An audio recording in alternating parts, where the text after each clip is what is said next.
आज है कृष्ण जन्माष्टमी और मेरे कान्हा का जन्मदिन। सोचा मंदिर को बहुत ही सुंदर तरीके से सजाऊंगी, तो मंदिर को पूरी तरह से साफ सुथरा करके अच्छी तरह से सजा दिया। कान्हा का जन्मदिन जो है और सभी लोगों का उपवास।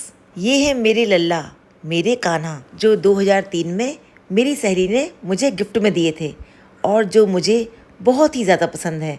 देखो कितने खूबसूरत दिखाई दे रहे हैं। अब चलिए सबसे पहले कान्हा का मनपसंद उनका माखन बनाते हैं। रात में ही दूध गर्म करके रख दिया था और जो मलाई उसमें पड़ी थी उसको मैंने अलग कर दिया। अब इस ताज़ी मलाई से हम माखन बनाएंगे।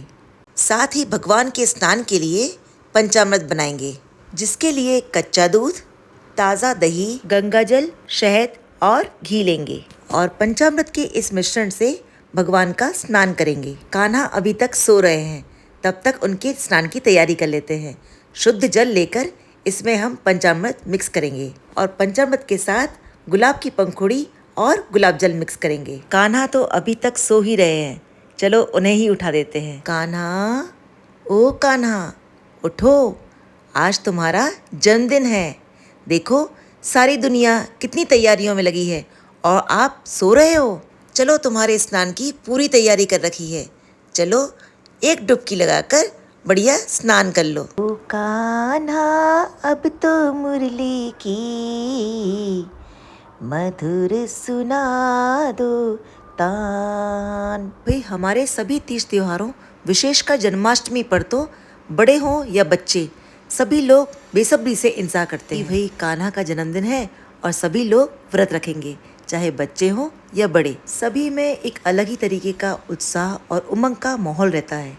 सुबह से मंदिर को साफ करके सजाकर और कान्हा को नए वस्त्र आभूषण पहनाकर तैयार कर दिया। जब हम छोटे थे तब से ऐसा ही देखते और करते आ रहे हैं और आगे की पीढ़ी भी ऐसा ही करेगी, पूर्ण विश्वास है।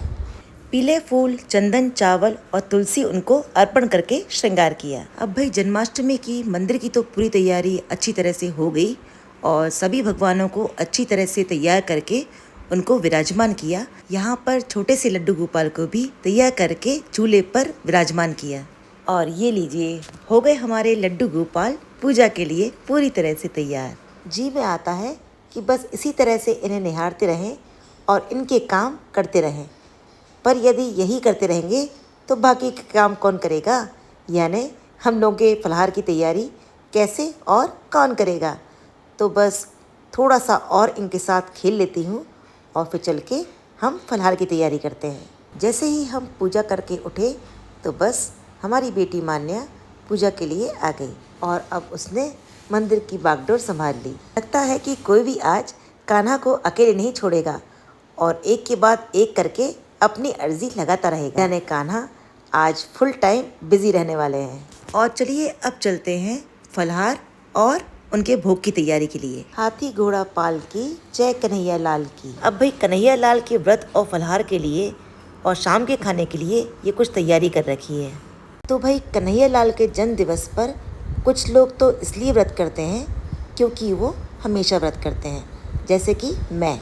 और कुछ लोग इसलिए व्रत करते हैं क्योंकि सब लोग व्रत करते हैं, जैसे कि हमारे श्रीमान जी। और कुछ लोग फलाहार के लिए व्रत करते हैं, जैसे कि हमारे बच्चे। तो उस दिन सिर्फ फलाहार बनता है, यानी कि एक टाइम फुल फलाहार, सबकी पसंद का और सबको पसंद आने वाला। जैसे कि इसकी बनेगी लौकी टमाटर की सब्जी और रजगिरे के आटे की रोटी, और इससे बनेंगे आलू साबूदाने के बड़े, जो कि विशेषकर बच्चों को बहुत ही ज़्यादा पसंद है।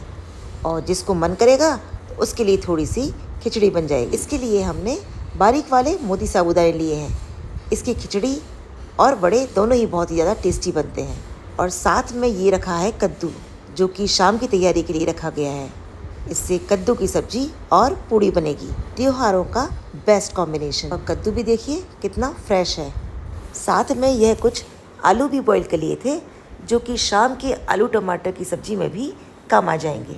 तो ये सारे काम एक साथ ही कर लेंगे ताकि शाम हमारे लिए बिल्कुल फ्री रहे। एक ही टाइम में फलाहार और शाम की तैयारी इकट्ठी हो जाएगी। ये कुछ हरी मिर्च है जो सभी चीज़ में काम आएगी।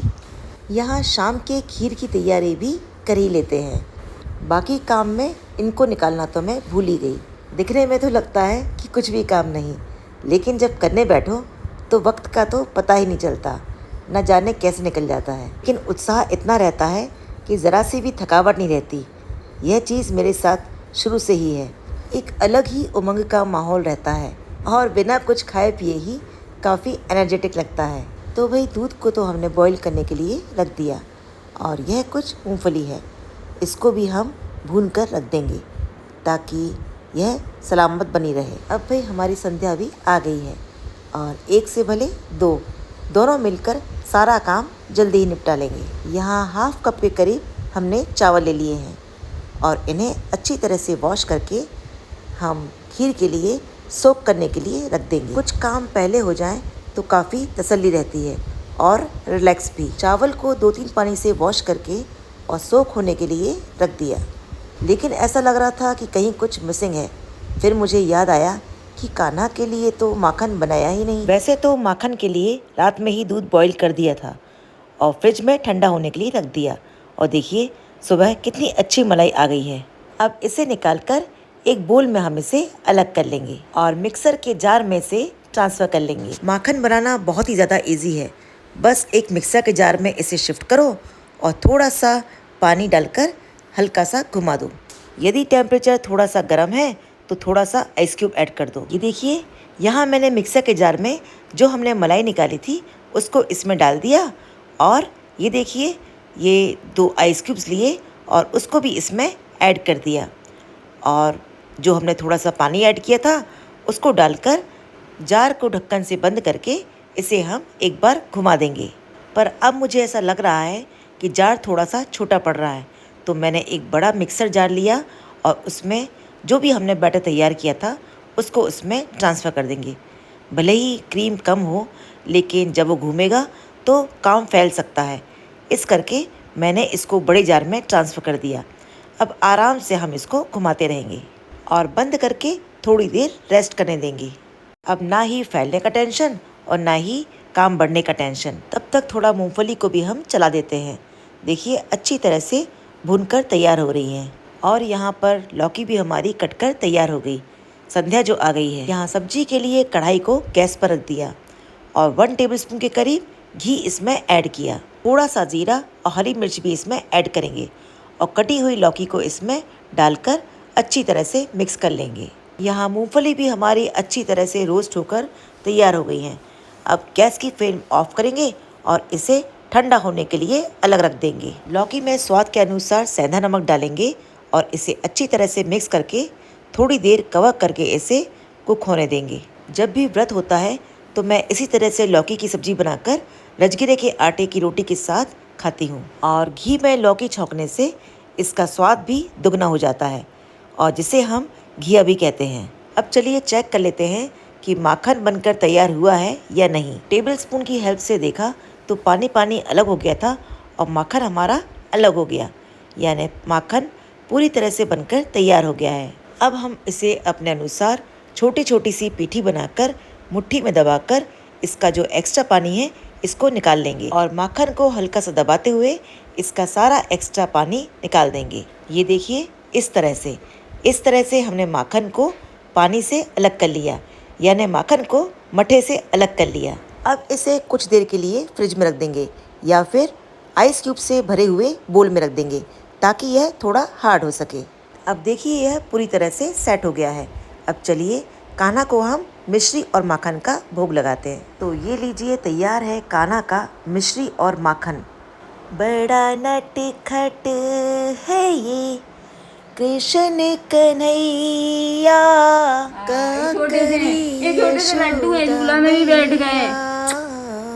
और हमारी संध्या भी कान्हा के दर्शनों के लिए आ चुकी हैं। रोज कान्हा के दर्शन करना और उनसे बातें करना इनकी प्रतिदिन की दिनचर्या में शामिल है।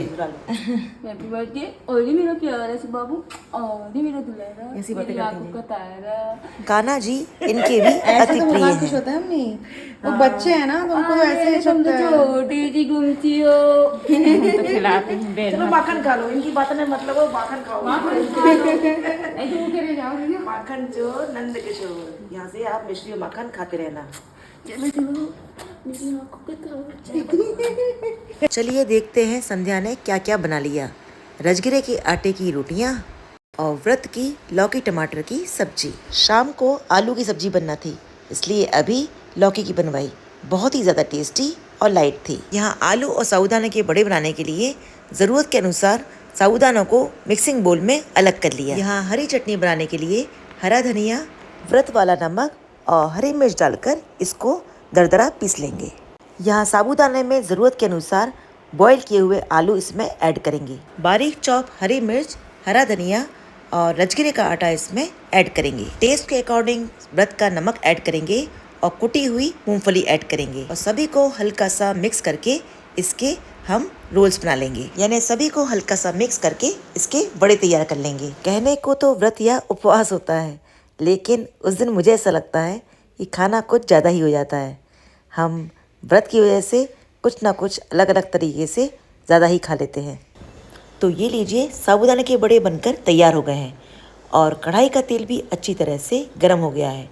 अब ज़रूरत के हिसाब से बड़े उसमें डालकर अच्छी तरह से गोल्डन कलर होने तक फ्राई कर लेंगे। हाँ, तो जब सामूहिक रूप से व्रत होता है तो कोई कुछ पसंद करता है और कोई कुछ। तो मुझे तो ऐसा लगता है कि हाँ, कोई भी व्रत ना करे, बस मैं व्रत कर लूँ और सिर्फ हल्के से फलाहार के साथ व्रत भी हो जाए। पर साल के कुछ 2-4 व्रत जो कि बड़े होते हैं वो सभी लोग सामूहिक रूप से करते हैं, तो इस तरह से फलाहार तो बनाना ही होता है। वड़े का भी कलर चेंज होकर गोल्डन हो गया है और अब हम इसे कढ़ाई से बाहर निकाल लेंगे और हरी चटनी के साथ गर्मा गर्म सर्व करेंगे। और यहाँ शाम के लिए चावल की खीर को भी चेक कर लेते हैं।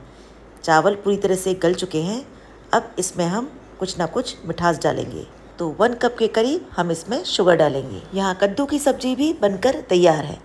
इसे हरे धनिये से गार्निश करेंगे और शाम के लिए आलू की सब्जी भी बनकर तैयार है। इसे भी हरे धनिये से गार्निश करेंगे और अच्छी तरह से मिक्स करके कवर करके रख देंगे। तो भाई शाम की तैयारी तो पूरी तरह से हो चुकी है और इतनी तैयारी यदि पहले से हो जाए तो शाम को काफ़ी रिलैक्सिंग रहता है। खीर भी ऑलमोस्ट बन चुकी है। इसमें कटे हुए ड्राई फ्रूट्स ऐड करेंगे और अच्छी तरह से मिक्स करेंगे। वैसे तो मैं हमेशा ड्राई फ्रूट्स को घी में रोस्ट करके ऐड करती हूँ, पर इस बार मैंने ऐसा ही ऐड कर दिए। क्या करें, टाइम थोड़ा सा ज़्यादा हो गया था। चलिए कान्हा जी के भी दर्शन कर लेते हैं। ये लो, कान्हा तो अपनी बांसुरी बजाने में ही मगन है। फिर मुझे याद आया कि शाम की पूजा के लिए पंजीरी तो बनाई ही नहीं, तो एक कढ़ाई में 2 टेबलस्पून के करीब शुद्ध घी लेंगे और इसमें 1 कप के करीब गेहूं का आटा ऐड करेंगे और इसे हल्की आंच में गोल्डन होने तक रोस्ट करेंगे। कृष्ण जी की पूजा में पंजीरी का प्रसाद बहुत ही ज़रूरी होता है और कई जगह पर तो धनिया की पंजीरी भी बनाई जाती है। जिस तरह से घी में आटे को भूनकर पंजीरी तैयार की जाती है, उसी तरह से कई क्षेत्रों में घी में धनिया पाउडर ऐड करके उसे अच्छी तरह से भूनकर पंजीरी तैयार करते हैं। ये देखिए, हमारी पंजीरी अच्छी तरह से भुन गई है और उसका कलर गोल्डन हो गया है। अब इसे ठंडा होने तक रेस्ट पर रखेंगे। यहाँ शक्कर को पीसकर पाउडर भी बना लिया है। अब इसे पंजीरी में मिक्स करेंगे और इसे प्रसाद में रखेंगे और पूजा करने के बाद प्रसाद को वितरित करेंगे। जय श्री कृष्ण।